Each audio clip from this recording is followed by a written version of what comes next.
Dan. Merci de venir. Et nous allons commencer notre conférence de cet après-midi.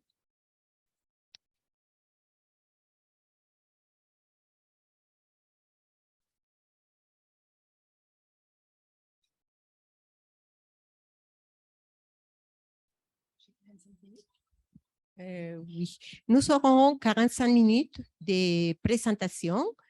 Après, on aura le temps pour des questions et des commentaires et peut-être des discussions avec Madame Molinier.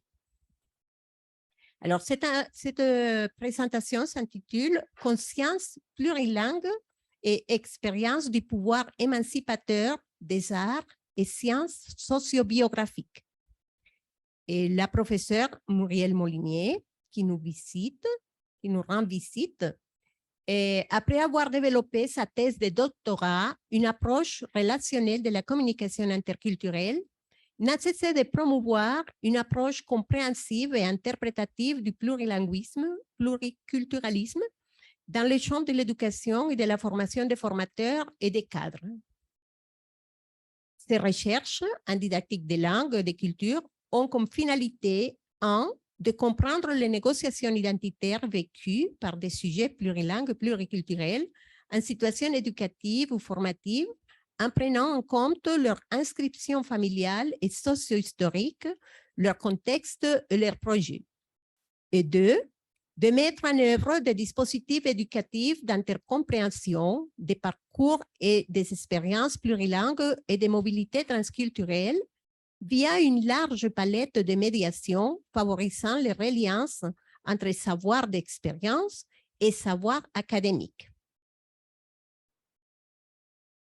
Et à la fin de la présentation, n'oubliez pas, on va pouvoir poser des questions que vous pouvez préparer pendant la présentation. Et je donne la parole à Madame Molinier.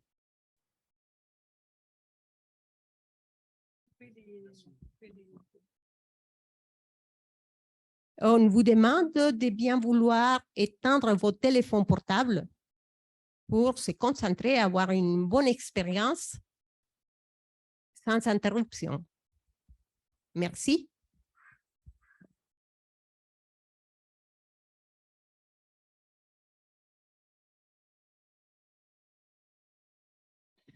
Merci beaucoup. Donc, merci à l'ensemble des enseignants du département de langues étrangères de l'École des sciences du langage pour cette initiative, ce troisième symposium que nous attendons depuis 3 ans déjà, puisqu'il devait avoir lieu il y a 3 ans et puis on l'a reporté. Donc, on a traversé des événements communs, collectifs depuis 3 ans. On a vécu des épreuves dans notre petit village global. Et on les a surmontés pour la plupart d'entre nous. Donc, on est très heureux. Je suis très heureuse. Je remercie beaucoup Omaïr et toute l'équipe de l'École des sciences du langage de m'avoir invitée pour cette conférence plénière. Merci aux enseignants de l'équipe d'avoir sollicité leurs étudiants.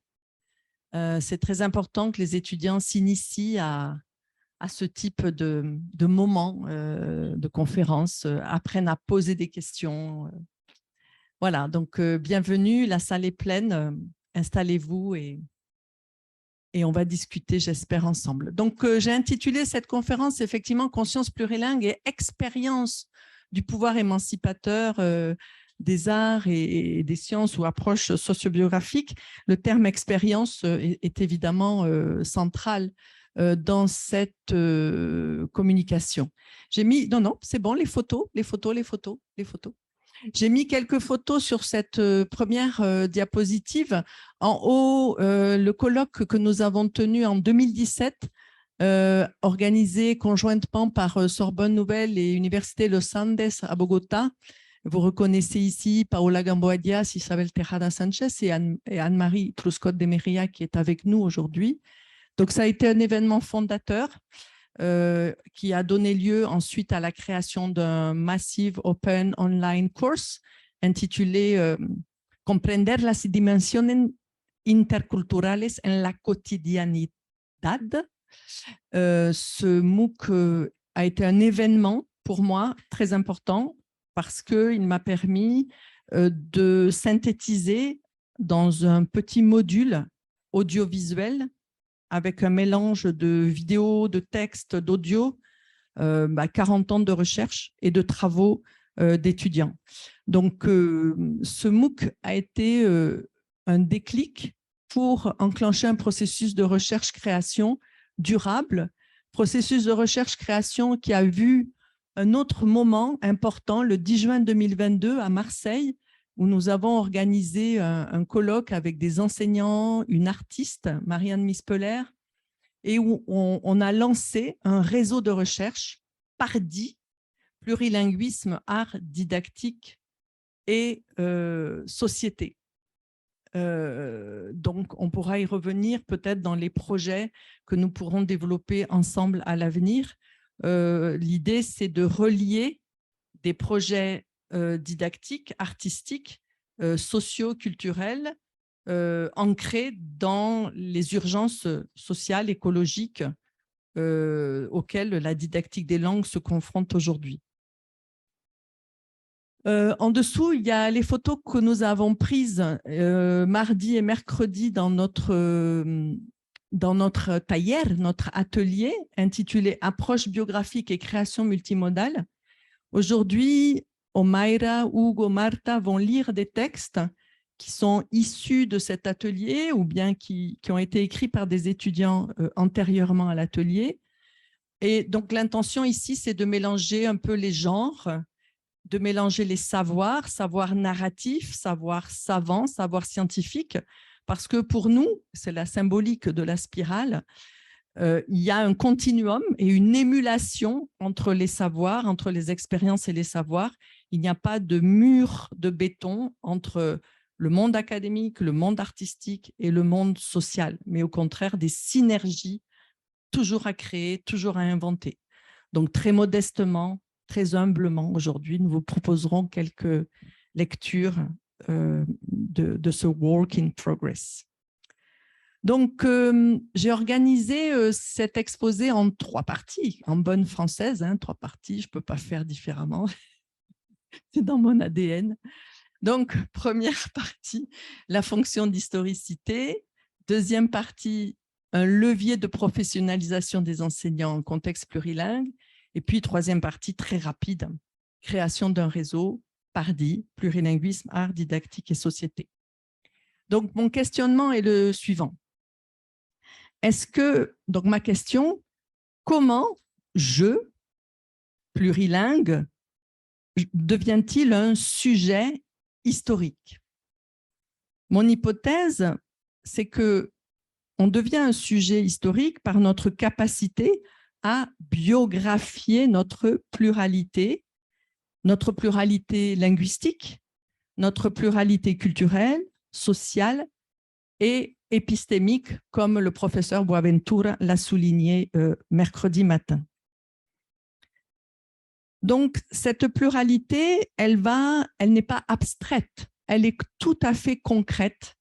Nous allons en faire l'expérience tous les jours par des épreuves de violence symbolique, l'expérience du déni, de la honte, l'expérience de micro-agression linguistique, l'expérience de la glottophobie, mais aussi des expériences tout à fait banales de migration, de mobilité, parfois d'injustice. Nous allons faire des expériences d'invisibilisation, mais aussi d'intégration, d'inclusion, de métissage tout au long de la vie. Eh bien, mon hypothèse, c'est que tout ça va constituer un répertoire narratif. Et si nous racontons ces épreuves à travers des narrations autobiographiques, ça peut constituer une ressource pour devenir un sujet historique. Voilà mon hypothèse. On verra à la fin si on répond oui ou non à la question. Première idée, donc, nous sommes tous potentiellement capables d'exercer notre fonction d'historicité. Voilà les 4 points de cette première partie. On va entrer tout de suite dans une rapide définition de l'histoire que j'emprunte à un philosophe, Castoriadis, cité par Faure dans El Diccionario de Sociología Clínica, donc traduit en espagnol, édité en français en 2019.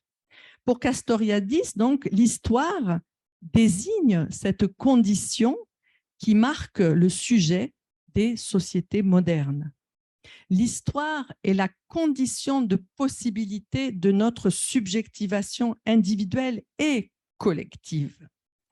L'histoire est le domaine dans lequel les hommes ne peuvent survivre qu'en constituant un sens de cette vie, qu'en investissant de signification le monde qui les entoure, les objets ou artefacts qui lui appartiennent, et surtout leurs propres actes, arrangements et conduites.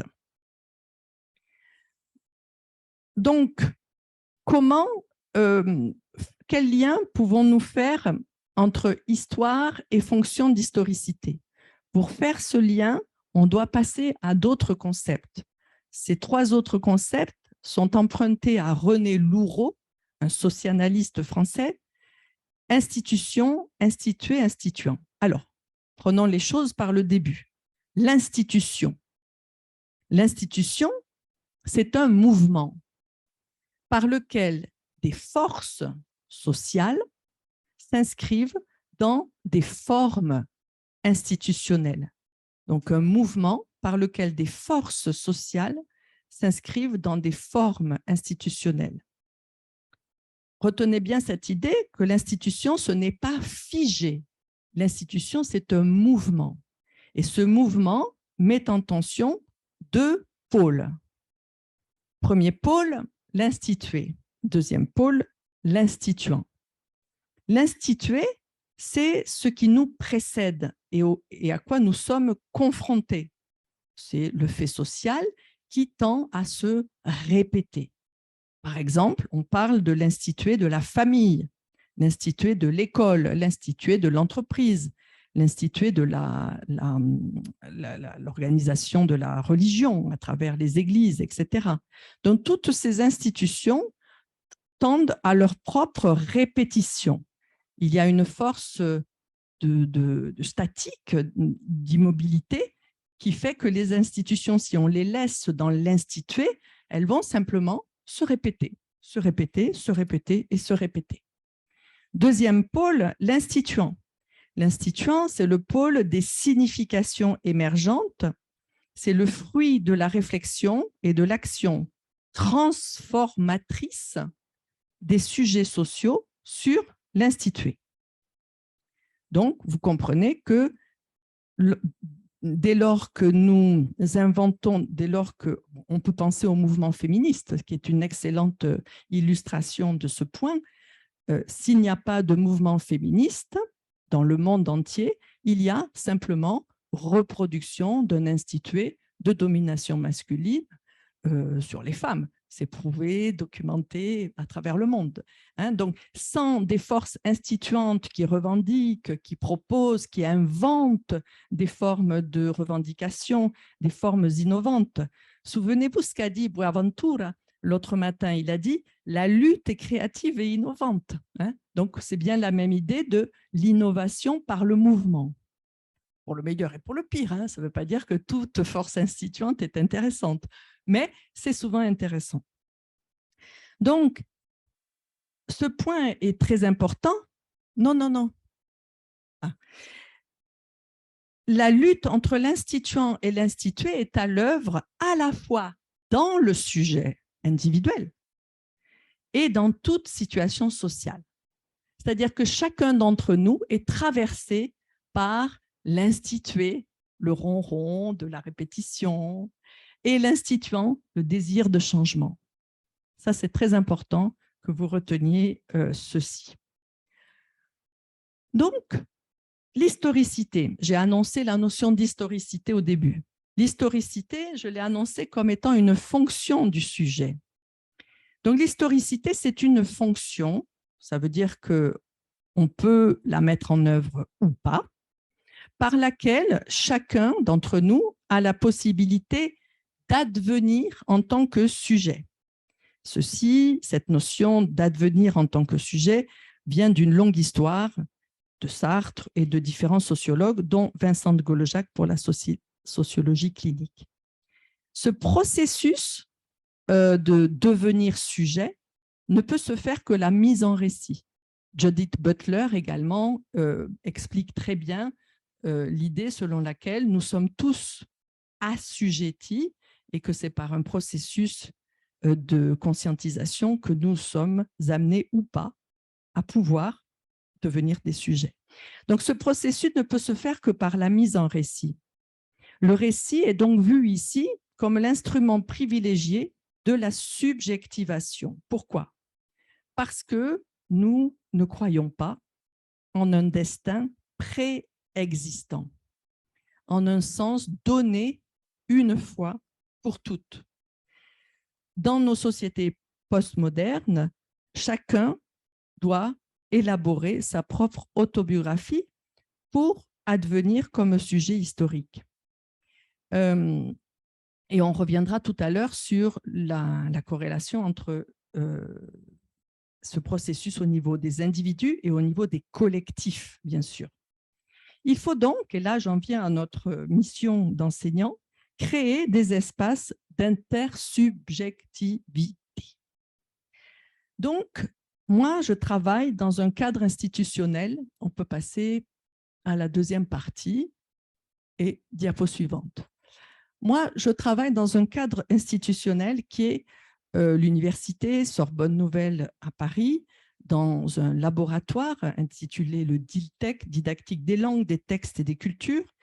Et je forme des enseignants dans un master intitulé Didactique des langues, métiers de la recherche, de l'enseignement et de l'ingénierie.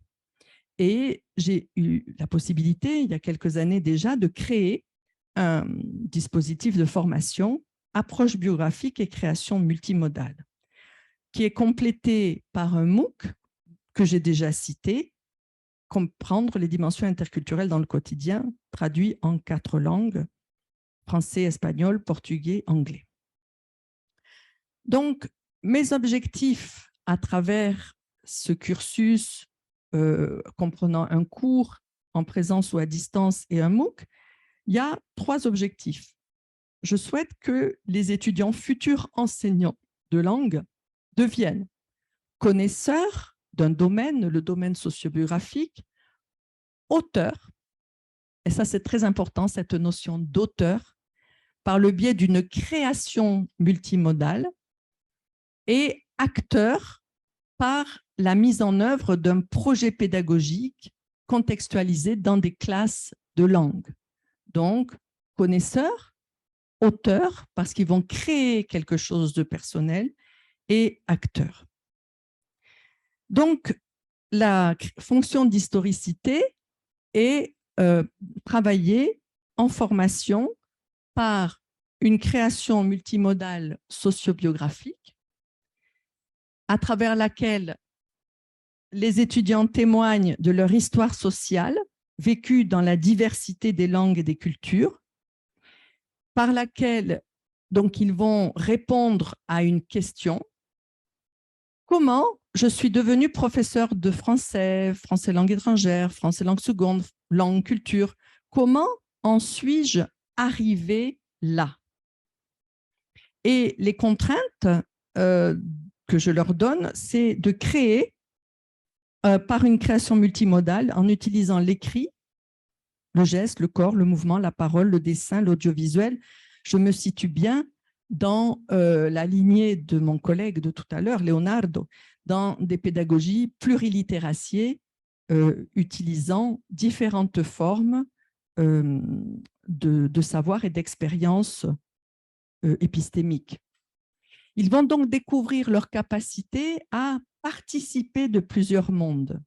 J'aime bien cette idée, participer de plusieurs mondes et élargir les interstices par lesquels ils et elles ont réussi à se faufiler. C'est une citation de Rosemary Lagrave qui vient de publier un ouvrage intitulé « Se ressaisir » et qui est une autobiographie sociologique. Donc, on passe.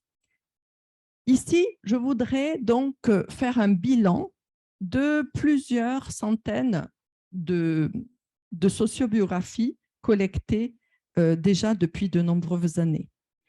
Donc, je vais montrer au fur et à mesure maintenant comment je peux constater l'émergence d'une fonction d'historicité chez mes étudiants, futurs enseignants ou enseignants déjà en poste. Puisque notre public, nous avons 200 étudiants en Master 2 et certains sont déjà en poste et d'autres ne sont pas encore en poste. Donc, il y a 3 temps dans cette émergence d'une fonction d'historicité.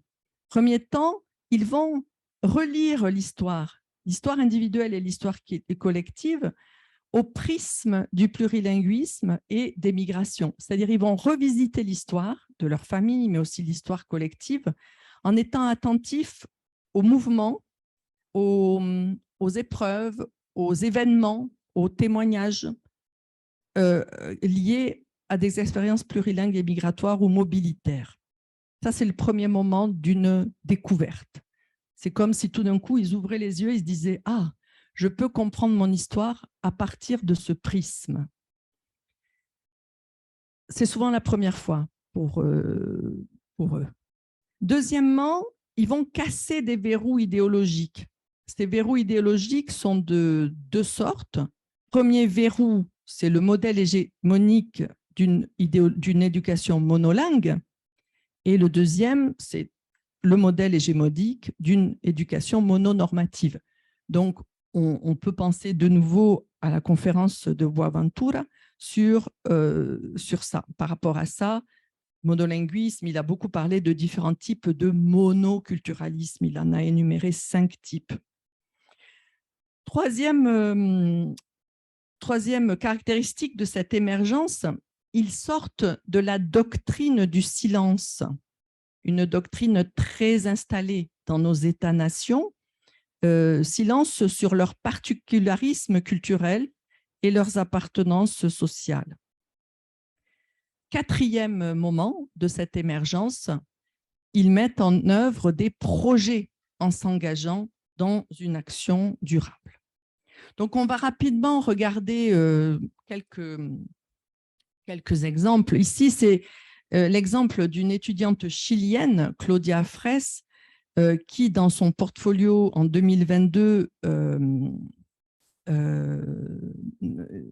alors, ces portfolios, je ne peux pas vous les montrer, ce serait trop long, il nous faudrait trop de temps, mais ils sont multimodaux, ça veut dire que les étudiants choisissent bien évidemment différents supports d'expression. Ici, le support choisi, ce sont des photos et un fichier audio. Alors ici, Claudia, en fait, revisite son enfance, son adolescence au Chili et elle conscientise le fait qu'en fait, elle a été éduquée dans une idéologie selon laquelle, finalement, on va prendre la diapo suivante, elle dit, voilà, je pense que dans mon pays, une vision plutôt ethnocentrique de la réalité sociale du pays prévaut, oubliant souvent l'importance et le sens réel de la différence culturelle. C'est-à-dire, tout d'un coup, elle réalise qu'elle a été éduquée dans une vision du monde totalement monolingue, monoculturelle. Et elle comprend finalement cette chape de plomb qui pesait sur les esprits, qui faisait que ses parents étaient dans une sorte d'apathie intellectuelle, on peut appeler ça la réduction de la dissonance cognitive, c'est-à-dire ne plus voir la dictature parce qu'on n'en peut plus, on ne supporte plus. Donc finalement, une forme d'acceptation et d'apathie, de passivité face à la réalité d'une idéologie qui ne reflète pas la réalité réelle de la pluralité chilienne. Et ça, ce sont des moments très importants où l'enseignant découvre, réalise qu'il y a une disjonction entre une forme idéologique et une réalité observable, si tant est qu'on ouvre les yeux sur la réalité. Donc, le deuxième verrou, c'est le verrou d'une approche fonctionnaliste, voire grammaticaliste de la langue. Ainsi, Marie-France Garcia enseignante de français et d'espagnol langue étrangère en France, s'étonne en disant « Mais finalement, pourquoi demander à des apprenants de raconter leur parcours si ce n'est peut-être pour travailler les temps du passé ?» Donc là, vous voyez, on est dans une vision du métier d'enseignant comme une vision technique dont on a déjà beaucoup parlé pendant le colloque, une vision techniciste, grammaticaliste de l'enseignement des langues et des textes et des narrations. C'est-à-dire qu'il n'y a narration que s'il y a un apprentissage grammatical. Sinon, c'est du temps perdu. Autre aspect, c'est, j'ai dit, il brise la doctrine du silence. Cette notion de doctrine du silence, je l'emprunte à l'anthropologue française Françoise Lorcerie, qui écrit dans un ouvrage collectif récent « Il y a en France une doctrine scolaire du silence sur les particularismes culturels et les appartenances identitaires. Pas de visibilité des premiers, des particularismes culturels, pas de reconnaissance des secondes. » Alors, il faudrait entrer dans l'histoire. Pourquoi cette idéologie est dominante? C'est une longue histoire. On ne va pas entrer là-dedans. En tout cas, c'est un constat aujourd'hui.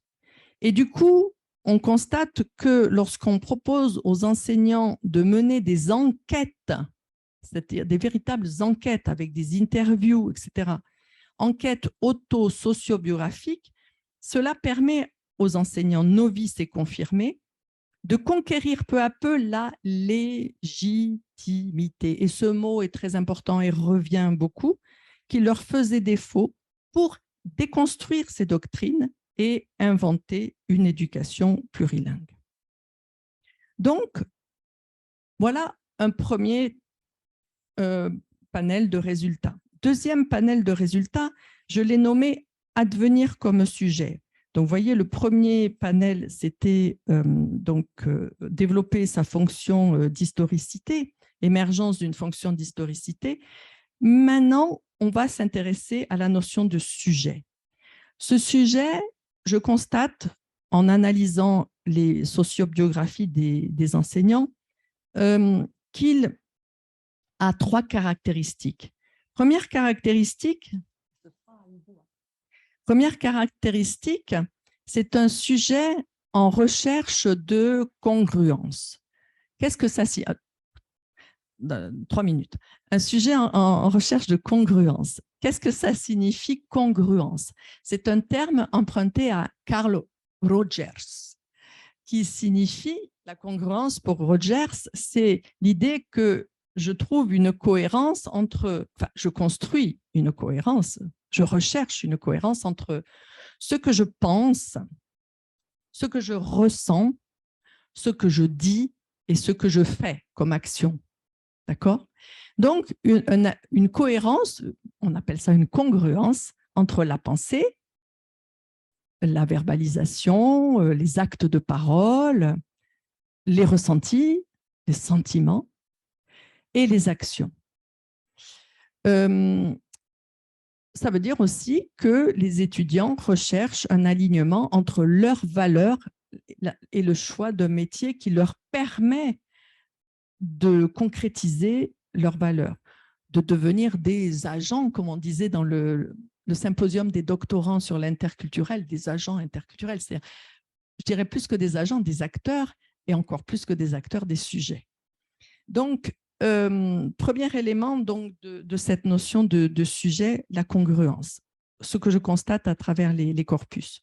Deuxième aspect, ce sujet qui se cherche, il va s'autoriser progressivement grâce à cette création multimodale, il va s'autoriser un peu plus de performativité en investissant des formes artistiques tout à fait ordinaires.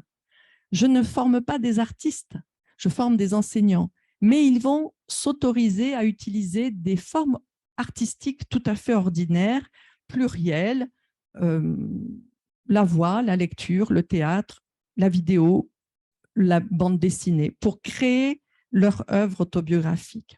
Troisièmement, ce sont des sujets qui vont petit à petit s'autoriser à devenir instituant dans les institutions éducatives. Voilà, il est temps de donner la parole à Hugo qui a participé à l'atelier dont est né son texte, dont il va vous lire quelques extraits pour la première fois aujourd'hui en espagnol. ¿Parle en francés? Oui. No, español. Bueno, dice. Esto salió del taller que hicimos con Muli. Cuando tenía 11 años, yo ya sabía que quería ser profesor. Crecí en un contexto de inequidad, pobreza, violencia, pandillas juveniles, drogas, guerra de carteles de drogas, guerra entre el Estado y esos carteles, y en un barrio y una ciudad que eran epicentro de ese caos social, pero en un hogar muy amoroso y protector. Mi camino como docente se inició precisamente siendo niño, cuando decidí hacer mi bachillerato en una institución educativa pública que forma maestros, la Escuela Normal Superior de Medellín. Allí empecé a afirmar mis convicciones sobre lo que quería hacer el resto de mi vida. Y pasé mi adolescencia esquivando las balas y huyendo de las drogas, del brillo del dinero y del poder de las armas. Me resistía a las demandas de un país que poco hizo para salvar a una generación de jóvenes pobres.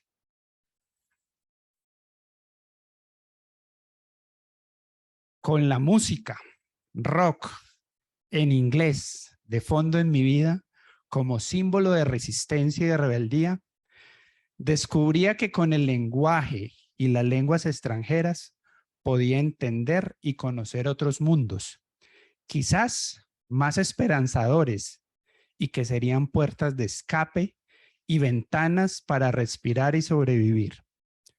Así, nuevamente la educación pública me lanzó un salvavidas y decidí que allí, en la Universidad de Antioquia, podría formarme para ser profesor de lenguas extranjeras.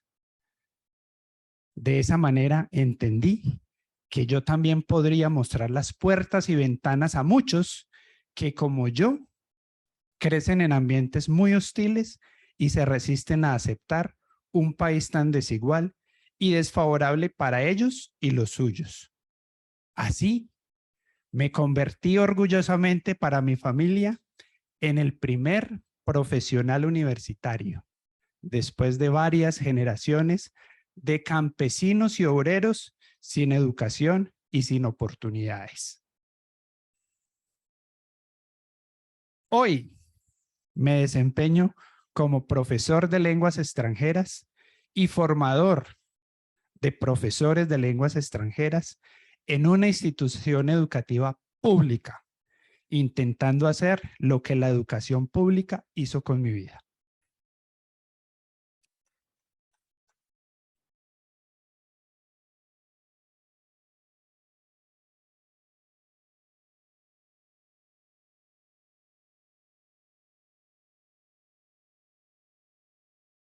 Muchas gracias. Donc, on enchaîne, José. Donc, ce travail, non, la prochaine. Ce travail réflexif, hein, parce qu'on est vraiment dans un travail réflexif, et ce terme est vraiment important en sciences humaines. La réflexivité en sciences humaines, c'est la capacité à retourner sur soi les outils des sciences sociales. C'est-à-dire que le texte de Hugo, c'est un texte réflexif en sciences sociales. C'est riche de sa connaissance des sciences humaines qu'il est en capacité de porter ce regard et cette sociobiographie sur comment, petit à petit, il s'est construit comme sujet historique à travers aussi des savoirs divers, les savoirs de la musique, l'expérience de la musique, mais aussi les savoirs sociaux et les savoirs scientifiques, hein, d'où le titre aussi de la communication d'aujourd'hui sur le pouvoir émancipateur des sciences humaines, mais à condition que les sciences humaines soient travaillées aussi en relation avec nos expériences de vie. C'est tout cet alliage dont il est question ici. Marie-France réfléchit en faisant cette sociobiographie et en échangeant avec ses parents et sa famille. Et tout d'un coup, elle réalise que le trait d'union entre ces deux prénoms, Marie, France, est un trait d'union qui a énormément de sens, puisqu'elle va le réinterpréter comme déjà le projet dans son prénom de mise en lien entre trois composantes de son identité, la composante castillane, catalane et française du sud-ouest de son identité. C'est un long travail qu'elle fait avec des interviews de sa mère, entre autres. Ce qui est important ici, c'est que forte de cette connaissance d'elle-même, elle va pouvoir se porter en tant que témoin au-devant de ses élèves allophones. J'aime bien cette conclusion de cette étudiante quand elle dit, finalement, pour finir, je décris une image. Toutes les langues que je connais, c'est comme emporter avec moi un kaléidoscope avec lequel je bouge pour choisir la langue dont j'ai besoin à ce moment. Mes langues transforment la réalité d'une autre façon. Et j'aime bien cette idée de emporter avec moi un kaléidoscope, comme si tout d'un coup son répertoire plurilingue était un objet, il y a vraiment l'idée d'une appropriation profonde dans cette image de emporter avec moi ce kaléidoscope. On n'est pas dans un vernis linguistique, on est vraiment dans quelque chose qui fait partie maintenant de ce que j'appelle dans le MOOC mon soi plurilingue avec ce lien avec la philosophie de Glissant et le tout monde. Martha va nous lire maintenant 3 extraits de 3 textes d'étudiantes qu'elle a recueillis. Ce sont des textes intitulés « Autobiographia linguistica y cultural ». On va découvrir à travers le premier texte encore de nouvelles notions que je relèverai tout de suite après.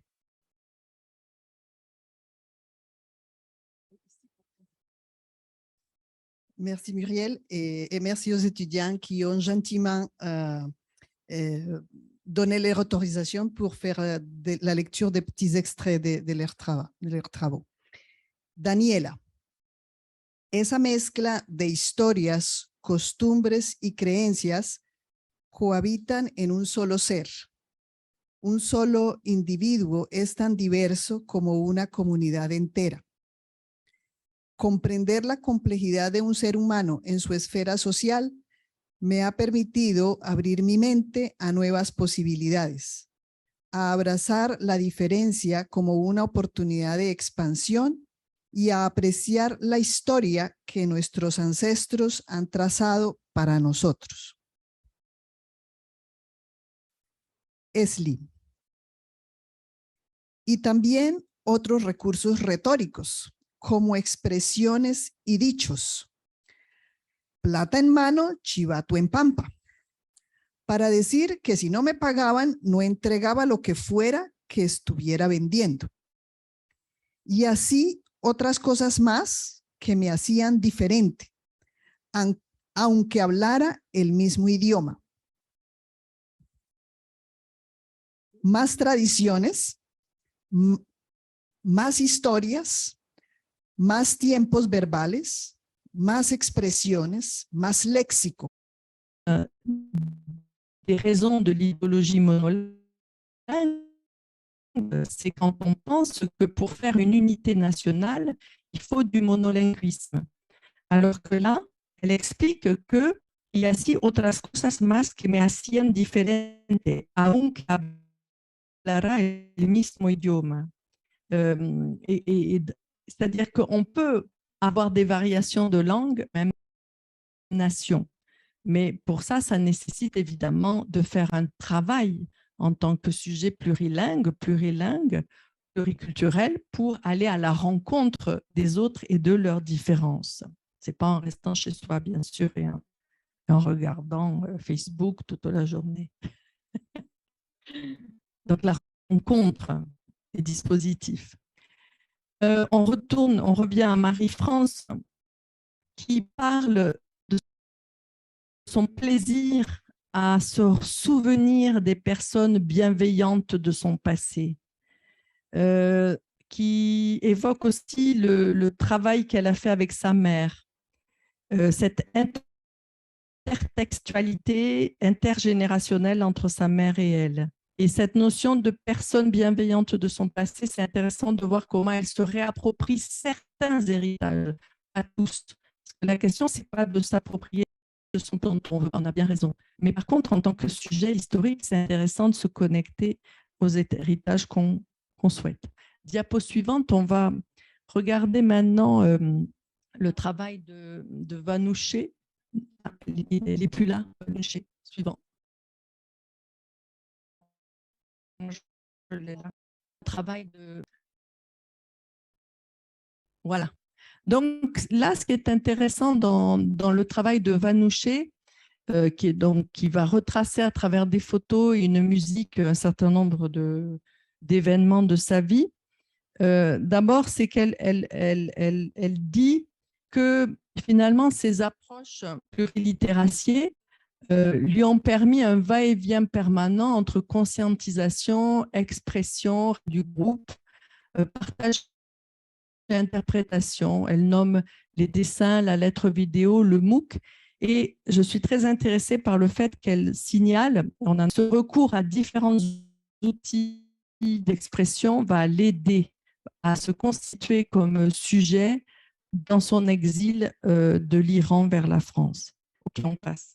Donc, on va arriver doucement à quelques éléments de conclusion. Un sujet instituant, il déconstruit la représentation de soi comme un être monolingue, tentant de correspondre aux standards du monolinguisme idéologique forgé par tel ou tel État-nation.